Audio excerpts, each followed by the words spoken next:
What is up, guys? Taiki here. So different setups here today. For some of you may know that I moved cross country from California to New York, and now that I'm actually settled down, I can actually make a video. And a lot has happened since I left California. We saw, a pretty strong bounce in the markets across the board, and then, yesterday with the CPI coming in hotter than expected, we just saw every single market just capitulate. And I think what happened was that a lot of people were positioned for a good CPI print, and now that that didn't really come into fruition, people just puked their positions just to reevaluate, right? That's definitely in the camp I'm in. And I'll talk about the bull case that I laid out in the past couple of weeks later in the video. But before that, I just want to focus on the merge and the likelihood of the flippening. The flippening narrative definitely, none of this financial advice, of course, right? I have no idea what I'm doing. Obviously, the ETH maxis and the ETH heads have been arguing for flippening, and don't get me wrong, I mean, I run a DeFi channel, I'm trying to get into NFTs more, and I definitely believe in the flippening. But the thing is, what is the timing of the flippening, right? And what is the path of the flippening going to look like? And what I like to look at is the Bitcoin to ETH market cap ratio. So this is what you're seeing now.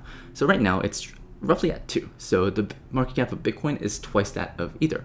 And obviously, the flippening is going to happen when, it gets below 1. In the 2018 peak mania phase, we saw this ratio get to roughly 1.5, right? And I'm not really trying to do TA on this, right? I'm just trying to just paint this picture because I think that this chart kind of paints the psychology for the average market participant. And if you think about the people in crypto right now, they're not really like retail, trying to make fast money, get out, right? A lot of those tourists have already left. So people in crypto right now, we're natives, and I think the majority of people obviously have been bullish Ether relative to Bitcoin, and the trend is your friend, and I think it's reasonable to expect it to continue. But if you believe in the flipping, what kind of path do you think this will take? Do you actually think that it's going to look like this, where this market cap is this ratio goes directly below 1 in late 2022 or sometime in 2023? I don't necessarily think so. I think of course, I believe in the flippening, right? But given the state of Ethereum right now in the ecosystem, and given the state of the Ethereum roadmap, right, we're still in the merge phase, right? I mean, of course, depending on when you're watching this, this might have already happened. But even after the merge, there has to be the surge, the verge, the purge, and the splurge. I feel like you can't really argue for flippening until at least half of the roadmap has taken into effect. And Vitalik, near the top in 2017, said this on Twitter, right? Have we really earned it, right? When the crypto market cap hit $500 billion? Obviously, the answer was no. And I can ask a similar question: have the Ethereum community, has the Ethereum ecosystem earned the flippening over Bitcoin? I don't necessarily think so. I think the flippening can only occur once DeFi and NFTs have found better product market fit. And of course, I believe that they found product market fit, but that's not really a common view, right? If you think about just people walking across, while walking in the streets, I think it can only happen once it becomes near consensus that yes, Ethereum, it's an ecosystem that makes sense. DeFi is thriving, NFTs are thriving, and I think. As proof of stake arguments, right? The better environmental narratives take into effect over time. I think that's when the flipping can occur. In the short term, I don't really think so. So the argument I'm trying to paint here is that yes, I think Ether can continue to outperform Bitcoin in the short term. And the merge might be a Biden news, given how people are positioned. However, I don't really expect people. I don't really expect a straight line. And I think, when this ratio gets below here, if it gets below there, I think people will start to get nervous about, this possibility of a flipping. I think people will start to question the likelihood of it, and I think people will get nervous. And if we get to 1.6, 1.5, I think people will just naturally rotate their either into stablecoins or BTC. Bitcoin has underperformed significantly, and not for bad reasons, but you can't really have a crypto bull market if Bitcoin isn't going up, and I don't really expect the 2018, 2019 fractal to repeat because the fundamentals of the entire ecosystem has changed. But I think the more likely path for this ratio is something like this, where it might outperform post-merge a couple weeks after, staking rates being high. ETH might be deflationary for a couple weeks, and then as people get nervous, people might rotate it back into Bitcoin, and then maybe at some point as more builders come, the fundamentals improve. Maybe we see something like this, where maybe in 2025, 2024. I'm not really making a prediction on timing, but but I'm just making, a prediction of the rough shape that this will take, and I think it's going to look more like this instead of just straight down. That's the argument that I'm making, and and I also don't really have a strong view on whether this thing is going to be a sell the news or not. If the markets were rallying into this, right, in a straight line, then yeah, I'm pretty sure it would have been sell the news, because in my lifetime in crypto and DeFi, almost everything is a sell the news, right? Like Unit V3 in May of 2021, right? Like Popsicle Finance, like, DeFi Kingdom Chain, like everything is sell the news. I think people in crypto just get way too excited about certain announcements and product launches, and everything just like buys. Everyone buys beforehand, and when the event actually happens, there's like no one left to buy, right? There's only people like left to sell. And 2 months ago, I mentioned that I think Bitcoin, or 2 to 3 months ago, I mentioned that I think Bitcoin is likely to underperform TriCrypto and GLP on like a risk-adjusted return basis, and that mainly came into fruition. But given the recent surge in the ETH BTC ratio, I think into year-end, into Q1, I am slightly to incrementally more bullish TriCrypto and GLP over ETH, right? Spot Ether. Of course, I'm open to changing my mind. I sold some Ether, or a bunch of Ether into TriCrypto, partly to de-risk, but also, essentially, like, I'm not really bearish Ether, but I'm just expressing my view that, yes, it was reasonable to expect Ether to outperform into the merge, but now that that outperformance has already happened, I don't really have one strong viewpoint one way or the other. So you know what, I'm just gonna hold TriCrypto. It's a volatility muted position. I'm earning transaction fees. I'm earning CVX and CRV emissions. I'm just happy holding that and just ride through the volatility, and it also gives me some flexibility. So let's talk about some other merge implications that people aren't really thinking of. I feel like a lot of the focus around the merge has been around this proof of work coin airdrop. And of course, if you're planning to hold Ether throughout the merge as a long-term bag, then yeah, you might as well just like hold Ether on mainnet and receive this proof of work coin airdrop. Likelihood of, right now it's being priced in at like roughly $23. So if you hold 1 Ether, you're gonna get 23 bucks essentially, right? But the thing is, it's gonna be a pain in the ass, right? Like frankly, to sell this thing on the proof of work chain, everyone's gonna be trying to sell this, like immediately cash it out, and maybe your orders won't come through. It's gonna be stressful. Maybe you're trying to maybe you're gonna try to bridge it to like a centralized exchange that will accept it, but that's also gonna be stressful. There's gonna be a bunch of volatility, and I think that people that are trying to focus on shorting and doing some delta neutral stuff to like maximize this proof of work ETH coin airdrop. I feel like they're focusing on the wrong things. I feel like there are other things that people should think about that are more actionable and have merit even after the merge. So let's kind of go over those things. And one thing I was thinking about is like Alt01s and the value of Alt01s. So I've been pretty bearish Alt01s in the past couple of months, partly because there's not that much block space demand on mainnet, and alternative L1s can only really work, right? Can only really catch a narrative if mainnet fees are high. But given that a bunch of people left the industry, gas is like around 10, between 10 and 20. So there's not really a reason to use Alt01s.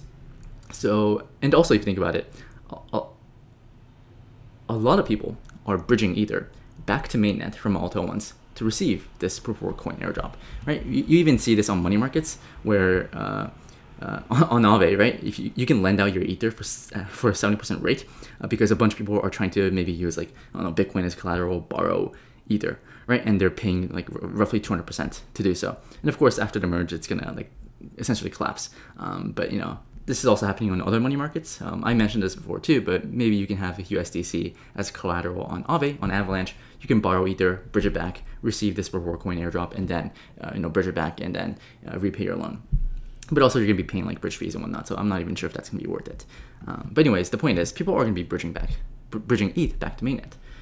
But if you think about what's the incentive to bridge it back, right? Like I bridged some Ether from Avalanche to Ethereum, right?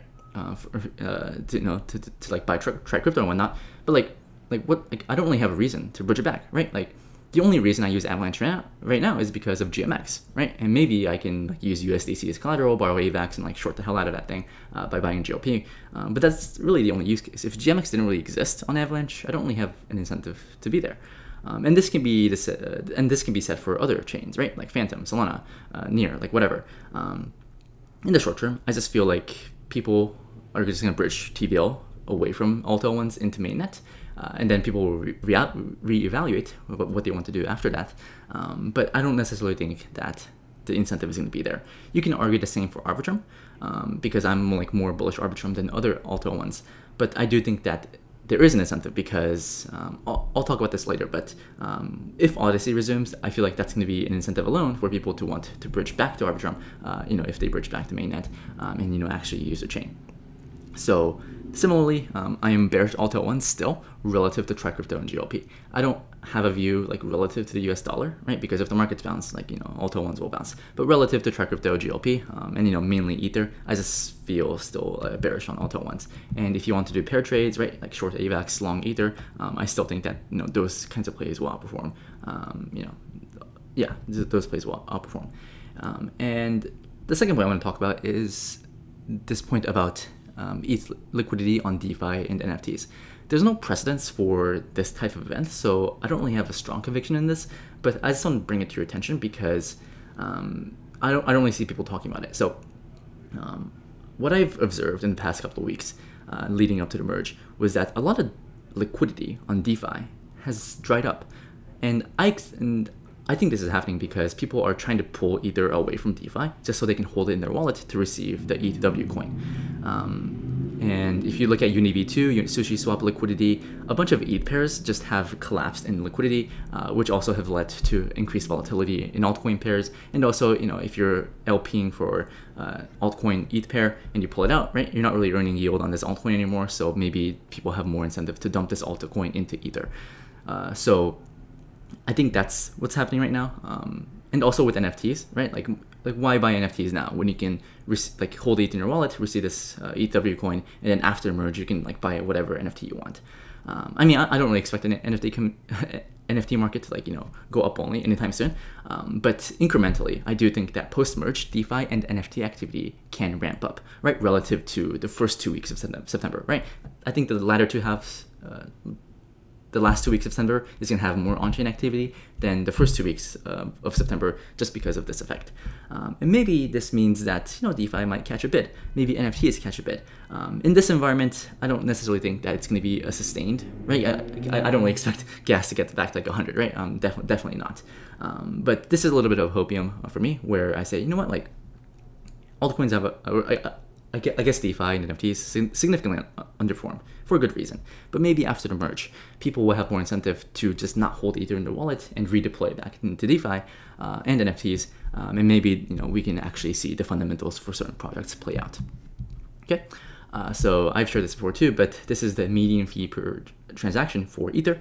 And generally, any sustained bull run is catalyzed by a bottoming process, right? I'm not sure if you can see my mouse because I don't know how to work OBS with this wallet, right? I don't have my usual setup. But essentially, every time the median fee on Ether bottoms out and goes up, that's usually catalyzed by positive price action. So it's bouncing right now, but this is mostly due to prices just being down bad yesterday, and people are trying to avoid getting liquidated. So I don't really trust this bounce in the median fee on Ethereum. But if we can see this go up after the merge, then you can actually potentially see some outperformance of DeFi coins or NFTs relative to Ether. Because right now Ether is just outperforming majority of tokens right now, but maybe we can see a trend shift after the merge. Not that high conviction for me, but it could be a change in market structure, a change in trend that might come into fruition, right? Might actually happen. And also teams are more likely to delay product updates and announcements post-merge. So I think altcoin catalysts are likely to come in Q4. Obviously GMX is probably one of the stronger fundamental plays right now. And with yesterday's volatility, it was able to put in all-time highs in fees on Arbitrum. And I think this is a big deal, not just for GMX, but for Arbitrum. If you think about Arbitrum Odyssey, I think, Arbitrum has a catalyst for it because, people expect the Arbitrum token to happen at some point, sometime in Q4, Q1. And people are just using the chain and, seeing if they can be eligible for the airdrop, if it's going to even be an airdrop. And right, even GLP, right? These rates are amazing, right? 39% holding GLP, wow, right? It's a volatility reposition, it's amazing. And the reason they paused Odyssey back in June was because so many people tried to use GMX back in June, and Arbitrum fees exceeded that of mainnet fees, I believe. And then the team was like, you know what, like Arbitrum, right, is not ready. We're gonna pause Odyssey and wait until Nitro. And I think yesterday, the volatility, people trading on GMX, a bunch of activity happening on chain, I think that was a good stress test for Arbitrum Nitro, and Arbitrum worked flawlessly, right? I mean, it worked seamlessly. So I think that's gonna give the Arbitrum team a nudge to say, you know what, like, we feel like Arbitrum Nitro is ready, the metrics are good, we're going to resume Odyssey, let's say sometime in October. And I feel like, you know, if you're looking for DeFi outperformance, I still think that Arbitrum is the place to look. I don't really expect the token until Q4 or Q1 of next year, but, you know, you're not really... I mean, I guess people use the chain for the airdrop too, but if you also think about the incentive for developers, I've observed that the majority of new product launches and new, I guess, teams like launching on like DeFi products on chain, they're choosing it to be on Arbitrum, right? Because that's where most of the attention is. You follow the incentive and I'll show you the outcome, right? So, you know, Arbitrum, I'm still positive. GMX, obviously the strongest fundamental coin out there, but I also expect, you know, teams to continue their improve their product and more products to launch on Arbitrum, and that's where I'm looking into. So GMX proved that on-chain perps work, right? I mean, you know, like look at these metrics, right? Really good. I think on-chain options just has to find the product market fit. I think on-chain AMMs make sense. The problem with DopeX, I think right now, is that it requires individual people to write options and then people to buy those options. But that's not really a scalable model. I think the more scalable model is something like an on-chain AMM for options, where this pure supply and the demand dynamics can accurately price options on-chain. I think AMMs are going to be like the future of how on-chain products are going to be priced. I think it's like a far more efficient model, at least, you know, on blockchains. But you know, besides that, let's kind of keep going. So obviously, one of the bull case for the merge is reduced issuance and potentially ETH being deflationary. And obviously, you know, inflation going down is like obviously going to be bullish, right? A bunch of money, or I guess a bunch of ETH were paid out to miners, and they had to sell those to cover their costs. But after the merge, those, you know, structural sellers are going to be gone. So yes, medium to long term, obviously the ETH, obviously the merge is going to be bullish, right? But is ETH going to be deflationary? I don't necessarily think so. The rough point, or I guess the cutoff point for ETH being deflationary is roughly 15 Gwei.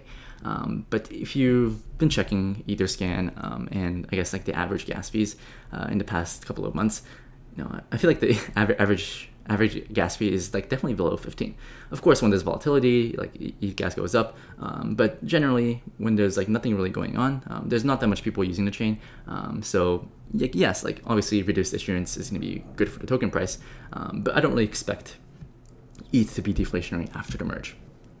And you know, I mean, I like the bankless guys, right? And I respect them and whatnot. But you know, whenever these people say, you know, according to the past 6 months of data or according to the past 12 months of data, ETH will be deflationary. The staking rates are going to be this. You shouldn't really trust these data points just because, like, in early 2022, you know, like people are still using the chain, right? Gas fees are pretty high. And it's not really a good indicator for future performance. I think a good indicator for what gas is going to be, let's say, for the rest of the year, is going to be, you know, the state of gas markets now. And Jordy Alexander, also went on Bankless, also wrote a piece on the Bankless newsletter. He also mentioned that, you know, people are trying to hype up this ETH staking rate to be, you know, 6 to 8%. And after the merge, it might be, you know, in that range.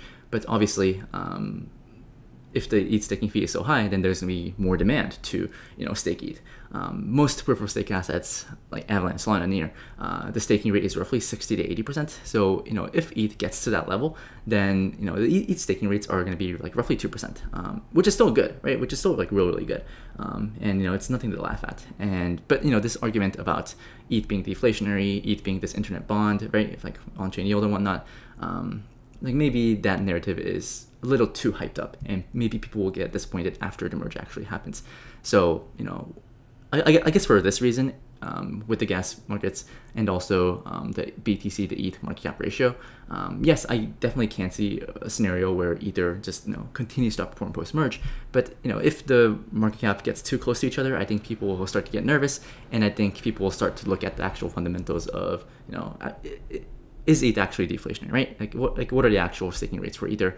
Maybe that's going to be a catalyst for Bitcoin to finally outperform. I know the Bitcoin maxis have been waiting for Bitcoin dominance run to start at some point, and I do agree that it has to happen at some point, right? You can't really have a healthy market if Bitcoin isn't really participating. And right now the narrative around Bitcoin is kind of weak right now, but maybe as people start to de-risk Ether into BTC, maybe we can have a couple weeks of BTC outperformance. I'm not really saying that Bitcoin has to outperform for like 6 months or whatever, right? But maybe even like a couple weeks into year end, this ratio can come up, and then once people are more comfortable with the markets, maybe this can come back down and actually enter the flippening range sometime in 2024, 2025, maybe even 2026. Who knows? This roadmap is probably gonna take many years. So don't really have strong points there. Let's go back to the slide deck. So how long is this video? Right, 21 minutes. Okay, so last thing I want to talk about is revisiting the bottom call. So I essentially laid out 3 reasons on why I think the markets have bottomed for crypto. So basically my reasoning was I think crypto capitulation has already happened in June. 3AC going bust, Celsius going bust, which also led to a bunch of big firms going bust. I think that level of forced selling is going to be really, really difficult to see unless there's some financial collapse in the stock market or the legacy markets, which I'm not saying there's a 0% chance, but I don't necessarily think it's that likely, right? So there's that. So I said that if the stock market can stabilize and just not nuke, I think crypto can outperform just because crypto sold off a lot harder. And in addition to that, I was talking about market breadth metrics. That has kind of deteriorated recently. So, that used to be a checklist, but now it's kind of a yellow flag. Sentiment is still as bearish now as people were during the financial crisis. I still don't think that really makes any sense. But the third reason I was more bullish the markets, was peak inflation. And you can't, so I don't know why it's not showing. Let me just do this. So this is what happens when I don't have my setup right. I'm just making changes to the slide deck. Anyways, so obviously I was tracking the leading indicators of CPI, and we've seen commodities come down, and oil was down month over month roughly 5%. And I thought that oil, because it touches the supply chain, it basically touches most things, most commodities, right? Because oil touches everything. So I thought that oil coming down, as well as other leading indicators coming down, would be positive for CPI headline. And I mean, CPI did come down to 8.5 to 8.3, but it was a lot higher than expected, and core inflation also came in hotter than expected. And my bull case was that inflation tends to go up in a straight line and come down almost in a straight line. And whenever there's peak inflation, it also tends to coincide with stock market bottoms. So the 2 red boxes you see here, outlaid with the stock market, is going to look like this. So I was like, if we saw peak inflation, which I still think we saw peak inflation, but I'm not really sure what. But I expected, I guess, a faster deceleration of inflation than expected. So that narrative is definitely has weakened, right? So I'm not going to be blindly bullish because I was bullish a couple weeks ago. When the data changes, I have to change also my stance. I don't necessarily think the bull case is dead. I don't necessarily think that we have to revisit those lows because the level of selling we saw in June, right, was I don't like using the term, but unprecedented, right? Unprecedented level of selling. So this was in 1974, Q4 1974 and Q1 of 1980. But if you actually look at the CPI prints for 1974 and 1980, hopefully you can see this. But sure, it kind of looks like it came down in a straight line, right? Inflation, but inflation was kind of sticky. in Q4 of 1974, it was 12.2, 12.3, 11, 11.8, 11.2. It definitely didn't come in a straight line, but the markets were able to climb a wall of worry and, put in, I mean, not all-time highs, but, this rally off of the bottom. And also in 1980, we saw 14.8, right? That was like crazy high inflation. Then 14.7, 14.4, 14.4, 13.1. So even if we saw peak inflation, it doesn't really, it's a little sticky, right, for a couple of months, and then it tends to come down, and then the markets can look past that and then, put in all-time highs. Because if you look at 1980, we essentially saw all-time highs, even though we revisited those levels in 1983. The markets were still able to climb a wall of worry. So, definitely a punch in the gut to go for the bulls. And I'll gladly admit I was wrong on that one, but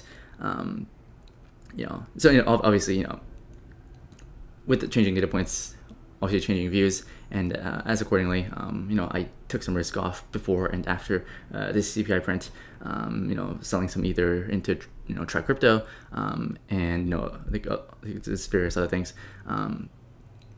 So yeah, those are my thoughts there. So, and also I guess before I talk about the fundamentals, I just get a bunch of messages and like DMs and whatnot, saying hey, have you sold? Have you sold? Ultimately, I don't think it really matters whether I sell or not. But I will say that whenever I make a video where I publicly back a particular project, so if you think about the 3 projects that I've publicly talked about, right, saying that I'm bullish, it's GMX, FXS, and XMON, right? Those 3 projects. And when I make these videos, obviously I'm making these hour-long videos, and it's I hope it only attracts people that actually care about these things, or care about the fundamentals. But when I make these videos, I internally commit to not sell these coins, in the short term, right? I mentioned this before, but yes, the macro is murky. Yes, the market environment is pretty rough, but I'm not going to stop looking at the fundamentals, and I do think that there are mispricings in various areas of the market. So to answer the question of whether I sold or not, any of these coins, the answer is no, and it's very, very unlikely that I will sell anytime soon. Just because I don't want to be the type of influencer that just makes these bullish videos and then sells it 2 days later, right? Definitely not trying to take that approach, and I think that kind of content is missing in this space. So I'm just basically saying that hey, I'm not trying to dump on people, right? If I make a bullish video, I a dedicated video, I'm gonna hold on to that because I believe in it, right? And I'm not gonna just have weak hands, I guess. Of course, in a couple of months, if the fundamentals are real bad, and then it's pretty consensus that it's bad, right? And then everyone sells, then yeah, maybe I'll sell at that point, because at that point, if I sell, I'm not gonna hurt anyone. But that's just my stance there. So let's talk about the fundamentals, because yes, when there's volatility, fundamentals only matter. Everything trades, everything trades the same, right? But I'm one of the few people, I think in the space that still looks at the fundamentals and that still cares about the fundamentals. Of course, in a bear market, right, I just keep getting punched in the face, right? And I get punched in the face. I'm yeah, come at me again, right? I'm just I'm definitely taking a beating, and but my pain tolerance is pretty high, and it's not like I'm taking crazy amounts of risk, right? I do have risk management practices in place, but I just wanted to share a few tweets from Cobie, because maybe it has more impact coming from him, because people respect him as one of the OGs in the space. But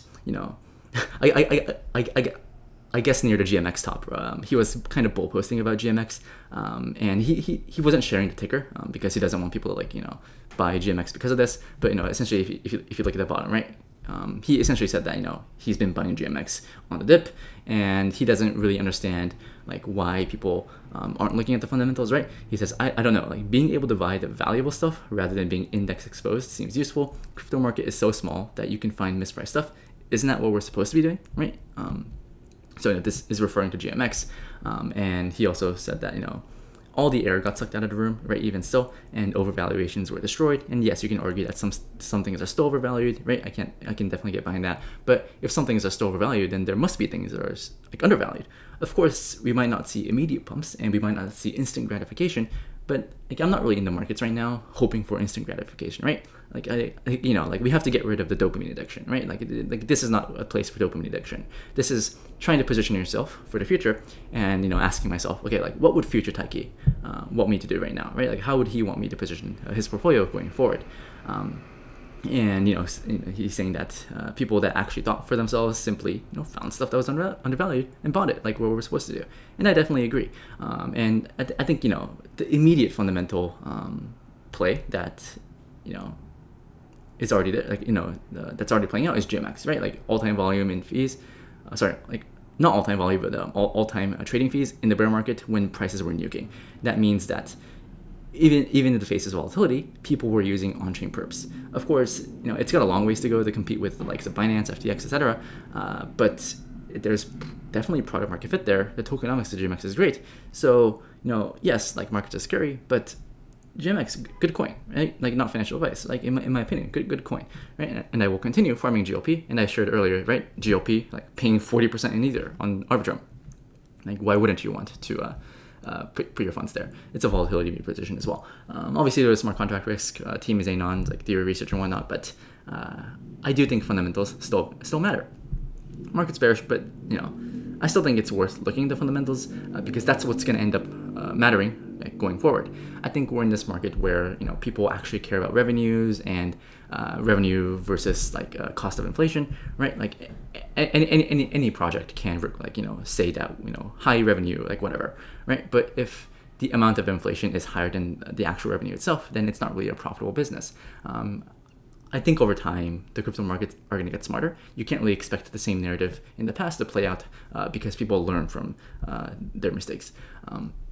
Or, you know, learn from past experiences. I think people generally think that, like, oh yeah, like crypto is so stupid, there's things that like pump and like whatnot, right? And maybe that's true for like the latter half of the bull market. But for the initial phase of the bull market, whenever that is, I think that the strongest fundamental coins will start to outperform, and that's going to lead and that's going to pave a way, right, for other projects to, you know, follow in their footsteps and, you know, eventually lead us into the next bull run once there's more product market fit. And I mean, this is my hopium, right, as this DeFi guy, but hopefully like we're in this market where fundamentals do matter, right? Maybe it doesn't, maybe I'm just like wasting my time, but I do think it does matter. And you know, if Chainlink outperformed in the bear market, right, and this is Link USD for 2018 to 2021, right, it was one of the few coins that like literally went up only in a bear market. And this was when like no one was using Ether, basically. No one really, you know, used on-chain. So if Link can go up in a bear market when the fundamentals of Ether were, or, you know, just blockchain in general was kind of murky, then why can't the same happen now when the fundamentals are better, right? When the industry is more mature. I'm sure that there are going to be various coins in various sectors that will decouple and outperform the markets. And my job that I'm trying to do, right, the keyword trying, is to look for those things. So obviously Link was one of them in 2018, 2019, and I do expect, you know, in the next, let's say 6 to 12 months, I'm sure we'll see like over a dozen projects just outperform Bitcoin, outperform Ether, even if Bitcoin and Ether are just like going sideways. I fundamentally do believe that.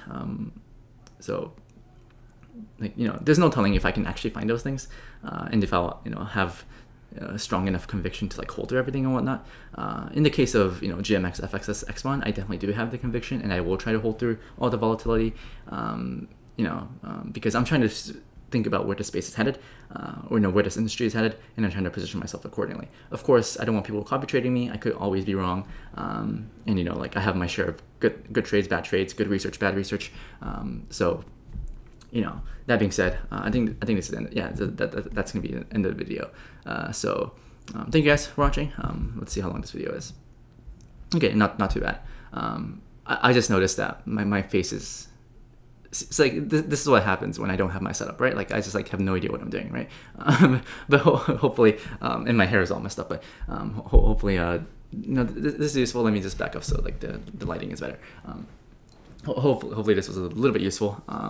Yeah, so I guess TLDR, short term ETH BTC outperforming, definitely expected, but if it outperforms too much, I think people will get start to get nervous about this entire ETH BTC ratio, and there's going to be some deleveraging that happens into Bitcoin. I do think Bitcoin dominance has to go on at least a multi-week run in order for the markets to be at a more healthier state. So that's what I'm looking for. But obviously, I believe in the flipping.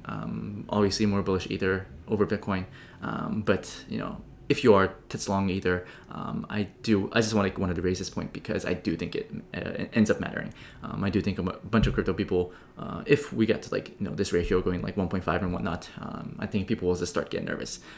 So even if the eventual path is this in the flipping area, I do think that it's not going to be a straight line. So thank you guys for watching, and have fun out there, and I'll see you on the other side. Bye bye.